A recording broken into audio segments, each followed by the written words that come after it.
যখন কোনো বান্দা সূরা ফাতিহার একটা করে আয়াত বলে আলহামদুলিল্লাহি রাব্বিল আলামিন, সঙ্গে সঙ্গে আল্লাহ জবাব দিয়ে বলেন হামিদানি আবদি, বান্দা তুই আমার প্রশংসা করলি। আর রহমানির রহিম যখন বলে আল্লাহ বলেন আসনা আলাইয়া আবদি। মালিক ইয়াউমিদ্দিন যখন বলে আল্লাহ বলেন মাজ্জাদানি আবদি। এরপরে যখন বলে ইয়াকা না'বুদু ওয়া ইয়াকা নাস্তাঈন পর্যন্ত যখন বলে আল্লাহ বলেন বান্দারে তুই আমার কাছে কি চাস, প্রাণ খুলে চা রে বান্দা।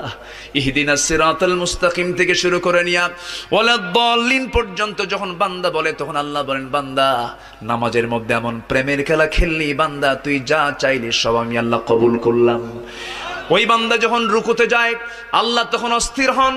ওই বান্দা যখন সিজদায় যাওয়ার জন্য প্রস্তুতি নাই, সমস্ত ফেরেশতাকে ডাক দিয়ে বলেন ও ফেরেশতারা, এই বান্দাগুলো আমাকে দেখলো না, রাসূলকে দেখলো না, কোরআনকে দেখে হাদিসকে বিশ্বাস করে আমাকে খুশি করার জন্য তার সবচেয়ে সম্মানজনক